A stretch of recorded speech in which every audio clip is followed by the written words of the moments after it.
Le loup qui avait la tête dans les étoiles. Il était une fois un loup qui avait la tête dans les étoiles. Il passait ses nuits à observer le ciel.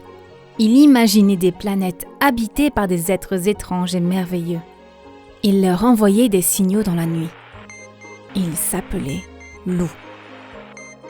Un soir, Loup aperçut quelque chose qui clignotait, là-haut, tout là-haut, de l'autre côté de la galaxie. C'était sûrement un vaisseau extraterrestre. Fou de joie, il fit la voir Maître Hibou.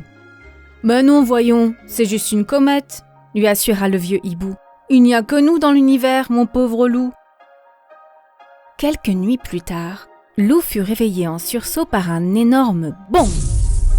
Il se précipita dehors et ce qu'il vit le sidéra. Un vaisseau spatial était posé dans son potager.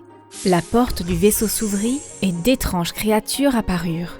On aurait dit des loups, en plus petits, en plus mimi aussi. « Salut loup, nous sommes les Loups et nous avons besoin de toi. Notre roi, le gros Loups, a perdu le plaisir de rire, » expliqua un Loups. « Depuis, quelle tristesse sur notre planète. Le rire, c'est ta grande spécialité.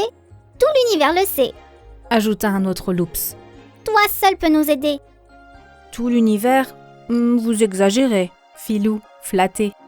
Mais sans plus attendre, les Loups poussèrent Loup à l'intérieur de leur vaisseau, qui décolla aussitôt. Le museau collé au hublot, Loup regarda la Terre s'éloigner. « Ta planète est loupsement jolie, » commenta un Loups. « La plus jolie du système solaire, si tu veux mon avis. »« Regardez !» l'interrompit Loup, tout excité. « Voici la Lune. Et ne serait-ce pas Mars là-bas ? Oh non, changez de trajectoire, vite, c'est rempli d'astéroïdes par ici. Nous allons être pulvérisés. »« Enfin quelque chose de marrant, » répondit un Loups. « Accroche-toi, Loup, tu vas adorer. » Laissant le soleil derrière lui, le vaisseau zigzaga entre les astéroïdes, plongea vers Jupiter et fila tout pied autour des anneaux de Saturne. Ballottés dans tous les sens, les Loups hurlaient de joie. « Allez, assez loupsé, » dit le pilote. « Cette fois, on y va à vitesse grand V. »« Où ça ?» s'affola Loup. « Dans ce trou noir, juste là. »« Alors tout est fini ?»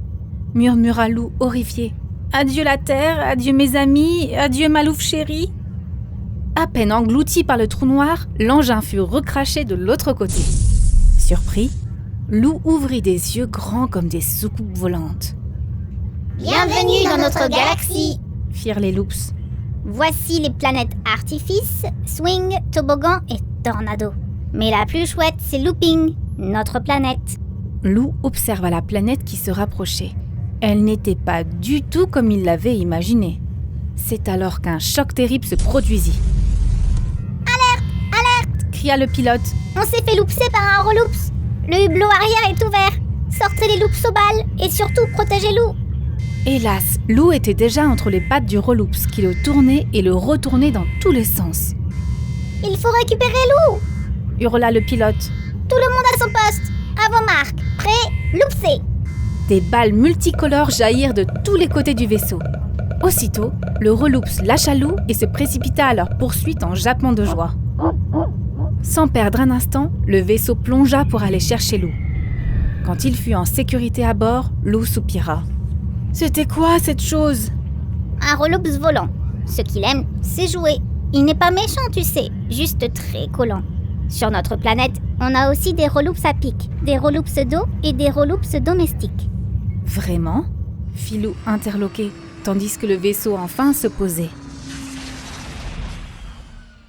Au sol, le roi des Loups les attendait, l'air aussi malheureux qu'une comète sans queue. « Salut Majesté, nous te ramenons Loup, le champion du rire sur sa planète. » Le gros Loups essuya une larme qui perlait à ses yeux.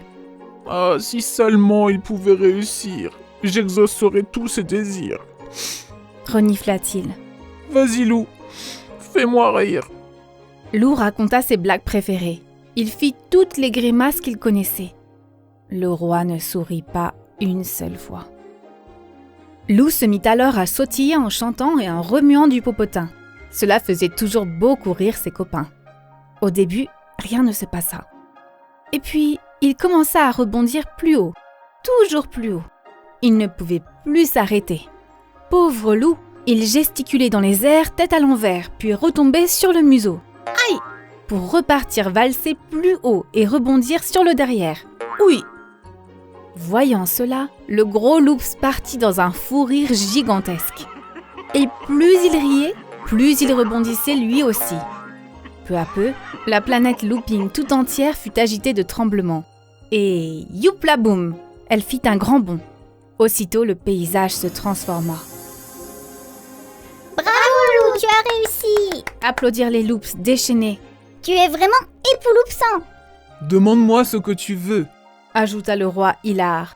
J'aimerais visiter votre planète, répondit Lou, encore secoué. Elle a vraiment l'air super chouette. Lou découvrit la planète Looping, escorté par une troupe de Loops en folie. Pendant la visite, il changea de couleur 10 fois, rebondit beaucoup, se gava de délicieux croque-loops et rigola.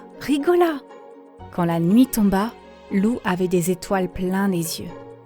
Merci pour cette incroyable journée, mais je suis fatiguée. J'aimerais rentrer sur Terre. Comme tu préfères Lou, cette sonde spatiale va te ramener chez toi. Bon voyage interstellaire et surtout, ne nous oublie pas. Lorsqu'il se posa dans son jardin, Lou poussa un soupir de soulagement. Quel bonheur de retrouver cette bonne vieille terre! En titubant, il regagna sa maison. « Hé Lou !» l'appela alors maître Hibou. « D'où viens-tu comme ça ?»« D'une autre galaxie, » répondit Lou sans se retourner. « Mais si je vous racontais, jamais vous ne me croiriez. Bonne nuit, maître Hibou !»